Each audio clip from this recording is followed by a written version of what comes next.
chargé de la conservation de la mémoire, on ne doit pas enlever, n'est-ce pas, ce pouvoir-là, cette prérogative. Conservation de la mémoire, mais ceux qui sont chargés de se surveiller dans cette jungle politique, ce n'est pas vous. Vous gardez votre statut et votre crédibilité. Même après, pour reprendre les élections, les reprises d'élections, ce n'est pas vous, c'est le bureau de la Sénat qui vient, qui vient opérer. Après. Parce que ce que nous avons, il y a eu beaucoup de critiques concernant le SAP-Sénat, la reprise des élections. Tout le monde n'est pas content et satisfait de la manière dont ça s'est déroulé. On a un SAP-Sénat à la botte de l'exécutif. Mais ça, c'est une accusation grave. Enfin, le SAP-Sénat fait son travail, mais il dit que c'est une SAP-Sénat à la botte de l'exécutif. En tout cas, c'est moi qui le dis. Oui, oui, mais à ceci près que... Vous ne le dites pas, vous protégez votre télévision et tout. Vous le dites sur nos antennes. Oui. Vous le dites sur nos antennes, nous en sommes responsables aussi. Non, j'en endosse l'entière responsabilité. Non, vous ne pouvez pas. Selon la loi, c'est nous qui en sommes responsables. Mais je le répète, hein. C'est nous qui sommes responsables si vous le dites. Donc, on ne vous laissera pas dire ça. Mais dans la réalité, ça veut dire que vous cantonnez le SAP-Sénat dans un rôle de magasinier tout court. Je crois qu'il y a eu ce débat-là. Les Béninois ont cru qu'on l'avait définitivement dépassé. Mais il y a un autre aspect, c'est la lépi. La lépi qui divise les nôtres, c'est la patate chaude du moment où les gens se la filent à tout drôle, ça nourrit controverse chez nous. Et vous avez dit, vous autres de l'opposition, vous pensez que la lépi ne sera pas prête, ou même si elle était, on ne devrait pas l'utiliser pour le double scrutin de mars prochain. Donc, vous proposez donc la liste électorale sécurisée. Est-ce qu'elle sera, elle aussi, prête? Vous parlez de photos, vous parlez de choses plus compliquées encore. Est-ce qu'on pourra la voir pour les élections de mars prochain? Le législateur doit être prévoyant. Un bon législateur doit être... Il faut prévoir toutes les hypothèses. Les dispositions qui sont querellées, c'est essentiellement dans les dispositions transitoires. Nos voeux, c'est que le Bénin puisse se doter d'une liste électorale permanente informatisée. Mais en même temps, nos voeux, nous ne devons pas, comment dirais-je, enjamber les différentes étapes qui devraient nous conduire vers une liste électorale consensuelle et crédible. Tel que les choses se passent aujourd'hui, nous avons de fortes craintes que la lépi ne soit pas prête pour 2011. Moi, je n'ai jamais compris, je n'ai jamais entendu que notre lépi là, c'est fait pour 2011. Notre lépi, c'est un document permanent, c'est des données permanentes, valables sur 10 ans, que nous allons utiliser à chaque fois, aller en extraire la liste électorale utilisable pour chaque élection. Mais si, à cette étape-ci, nous n'avons pas, si à cette étape-ci, jusqu'à l'heure où nous parlons, à 6 mois des élections, nous n'avons pas encore validé les documents du RENA, nous n'avons pas validé les recensements porte à porte et tous les autres documents. Justement, on vous accuse, vous. Laissez-moi terminer. Eh bien, nous avons des craintes que cela ne puisse pas aboutir. Par rapport à que faire, il faut prévoir des dispositions transitoires. La loi prévoit l'avenir. Exactement. Et faire en sorte que, si au cas où notre lépi ne serait pas prête, nous procédions autrement. Nous avons dit, 72 heures après l'installation de la Sénat, si la lépi n'est pas prête, si la lépi n'est pas mise à disposition de la Sénat, qui est essentiellement chargée d'extraire la liste électorale, à partir du moment où il y a la Sénat, c'est elle qui est chargée de l'extraction de la liste électorale. De la lépi. De la liste électorale, c'est pas la lépi. Elle extrait la liste électorale de la lépi. Oui, c'est ça. Alors, qu'est-ce que nous faisons? Nous devons prévoir les différentes étapes pour avoir une liste électorale utilisable pour 2011. Justement. C'est ça. Si l'autre est terminé, il n'y a pas de problème. Honorable, justement, à ce niveau, on vous suit, on comprend votre logique.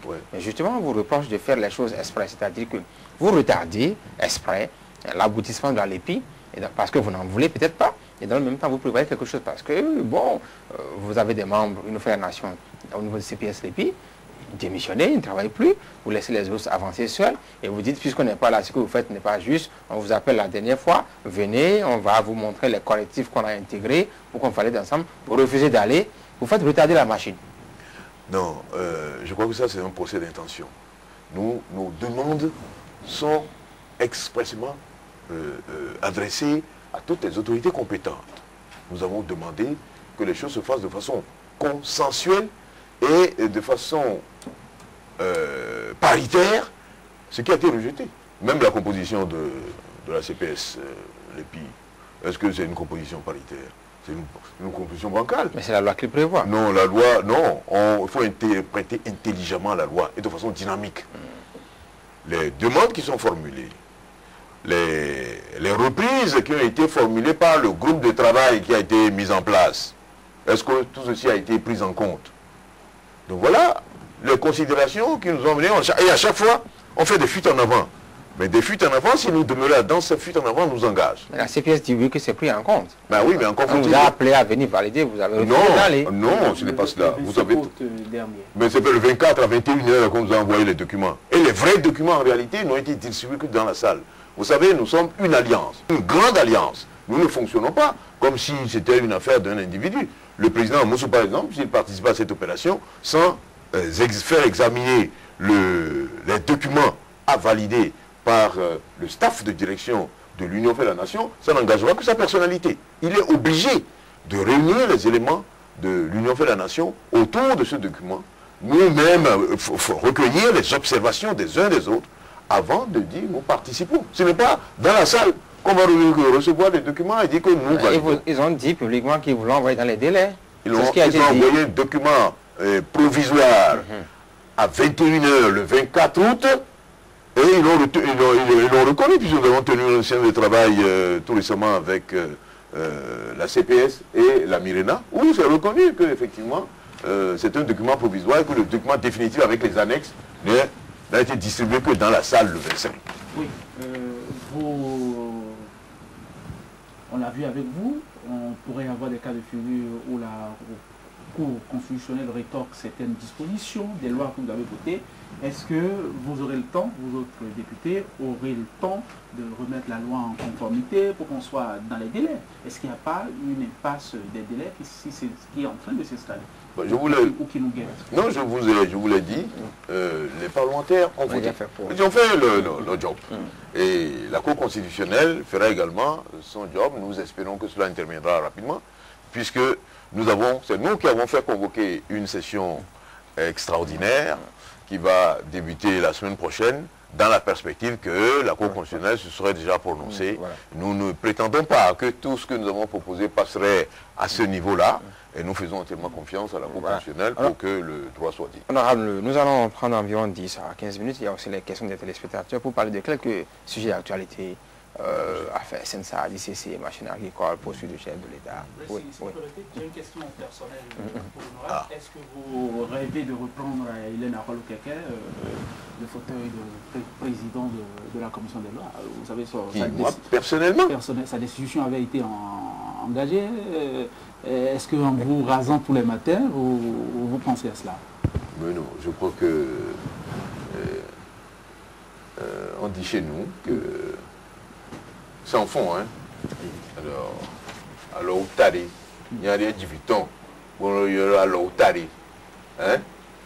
Quand on a dépassé certaines contingences, on les a dépassées. Ça ne fait pas partie de mes rêves. Même si j'ai des reproches à faire à la présidente de la commission, en ce qui concerne la gestion d'un certain nombre de dossiers, ce n'est pas du tout dans mes rêves. Voilà. Alors, affaire SENSA, vous avez vu tout ce qu'il y a eu comme développement ces temps-ci, surtout avec la nouveauté où le ministre Souleymane Lavani a envoyé devant la Haute de justice, on va y revenir. Vous avez envoyé un document au niveau du Parlement pour essayer de se justifier un peu par rapport à tout ce dont on l'accusait. Comment avez-vous pris cette réaction du ministre Lavani? D'abord, moi je l'ai salué comme étant une réaction très positive, parce que le silence qu'il avait observé jusque-là, il en est seul maître. C'est peut-être la discrétion qui caractérise l'homme, mais poussé à bout, il a dû dire ses vérités à lui. Et ces vérités sont fort pertinentes. Ça doit être très dérangeant au niveau de l'équipe de gestion de ce pays, dans la mesure où il a démontré par A plus B qu'en dépit de ce que nous, parlementaires, nous avons dit, eh bien, le chef d'État a cru devoir prendre une ordonnance pour entériner toutes les bêtises, toutes les conneries, tout ce qui s'est passé dans cette affaire. Et il a ajouté que même les entreprises qui ont été sélectionnées, c'est sur instruction, n'est-ce pas, du président de la République. Même s'il n'a pas employé ça, le mot de cette manière-là, mais c'est ce qu'il veut dire. Alors, nous attendons La réplique. La réplique. Ce serait très beau à voir. Alors, il y a aussi l'affaire ICC où le chef de l'État, par l'entremise du ministre Koupaki, vous a envoyé une correspondance pour demander la poursuite de certaines personnes, dont surtout le ministre... Il manquait un nom. Il manquait un nom. Lequel nom? Il manquait un nom, le nom du chef d'État lui-même. Ça aurait été courageux de sa part. Pour l'affaire ICC? Oui. ICC Service. Oui. Il manque son Pourquoi? nom. Pourquoi? Mais nous avons tous les éléments, mais alors on attend que ce dossier soit programmé. Oui. Il manquait son propre nom. Et je crois que ça aurait été courageux de sa part. Et il aurait passé, n'est-ce pas, dans les livres de l'histoire comme étant un chef d'État courageux. Il aurait dû envoyer son propre nom. Et... Nous avons vu, ok, et c'est peut-être cela parce que... Guy a progressé tout le temps chez lui, non? Ah bon, vous avez la preuve? Oui. C'est le chef de l'État. Bientôt, vous allez voir. Non, ça, c'est des accusations. Vous allez voir bientôt. Oui. Est-ce qu'il vous est arrivé que moi, je fasse une déclaration fantaisiste devant la télé? J'ai été le premier à dire, il bien Torbi, que nous allons conduire à Eboni devant la haute cour de justice. Il y a de cela, il y a pas de... Oui, mais en Europe, il y a un point. Mais du moment où personne ne va Oui. Vous avez peut-être vos informations, vous avez vos preuves. Nous, ici, nous n'avons pas à disposition les preuves. C'est moi qui... ce que vous dites, oui. Non, ça ne vous engage pas. Nous en sommes responsables politiques. Donc, on va peut-être pas... Soyez un peu patient. Non, on ne va pas vous permettre d'avancer sur ce terrain-là. Soyez un peu patient, bientôt vous aurez les éléments. Oui, Honorable Tidjani Seponce, est-ce que vous avez vraiment intérêt à ce que le roi soit nu? Est-ce qu'il ne faut pas faire en sorte, vous de protéger l'essentiel? Nous sommes dans un régime présidentiel très très fort. Malheureusement, on a géré le pouvoir au sommet de l'État béninois de façon inédite. Vous savez aussi que nous sommes en Afrique, même si on sait que le roi parfois a mal fait, on ne les débite pas plus comme ça, on essaie de trouver les moyens. Si le roi nous se met nu, c'est moi qui envoie la dire que le roi s'est mis, on va avancer. Attendez, on peut avancer comme ça. Comment? Vous ouvrez les pas et vous les refermez immédiatement. On ne peut pas vous donner le canon de dire des choses qu'on ne peut pas gérer. C'est pas moi qui ai envoyé Lawani devant la... qui a demandé qu'on envoie devant la Cour de justice. C'est pas moi qui ai demandé qu'on envoie Zinokwe devant... Mais comment? On ne peut pas dire qu'en le faisant comme ça, le roi se dénude, non. Ça a commencé. Le dénudement du roi a commencé. Non. Il ne faut pas qu'on ouvre des pans et qu'on cherche à les refermer. Le roi a envoyé ses plus proches collaborateurs. Ce sont ses habits. Il s'est dénudé. Et vous allez voir que le dénudement va se poursuivre. D'accord. La question, on va prendre un dernier sujet, la question des machines agricoles qui a fait grand bruit au niveau du Parlement. Votre collègue Yaoudou en a parlé plusieurs fois. C'est une des causes pour lesquelles vous maintenant, parce que le chef de l'État, comme vous le dites, comme vous le regrettez, ne s'est pas envoyé lui-même devant la haute cour de justice, eh bien vous avez pris au niveau du Parlement plus d'une quarantaine de signatures pour l'envoyer vous-même directement en poursuite. Est-ce que vous pensez que c'est utile de le faire à 7-8 mois de la présidentielle? Pourquoi ne pas laisser aller à la présidentielle? Que la procédure aboutisse ou non. Vous voulez que je vous dise ce que je pense? Oui, allez-y. Il est déjà politiquement mis en accusation. Politiquement? Il est déjà politiquement mis en accusation. Au niveau national, au niveau international, partout. Vous sortez de ce pays, vous dites, mais qu'est-ce qui se passe chez vous donc? C'est pas possible. Le Bénin innove toujours. Eh bien, vous êtes fantastique. Vous avez le courage d'envoyer votre chef d'État devant la haute cour de justice. Vous devriez nous féliciter. Est-ce que vous ne pensez pas que vous poussez le bouchon un peu trop fort? Parce que vous savez, dans ce pays, certains compatriotes vous l'ont dit, lorsque vous avez quelqu'un qui est au pouvoir et que vous le poussez à bout, est-ce que vous ne craignez pas de l'amener à faire des choses que vous n'attendiez pas de lui? Dans ce pays, on se rappelle à la conférence nationale, pour obtenir des crécours qui nous aident à faire le consensus, il a été ménagé. Et là, manifestement, vous ne ménagez pas Boni Yahi. Vous ne trouvez pas que vous poussez un peu le bouchon trop fort? Voyez-vous, le président Kérékou est un homme différent de Yahi Boni. C'est un homme d'État. Et il y en a qui n'ont pas la carrure d'homme d'État. Bon, nous allons... Écoutez, quand vous me posez une question, un homme d'État agit en homme d'État. Un homme d'État ne fait pas, comme a dit l'autre, ventilateur. Comme ça, au gré du... Non. On réfléchit, on pose des actes.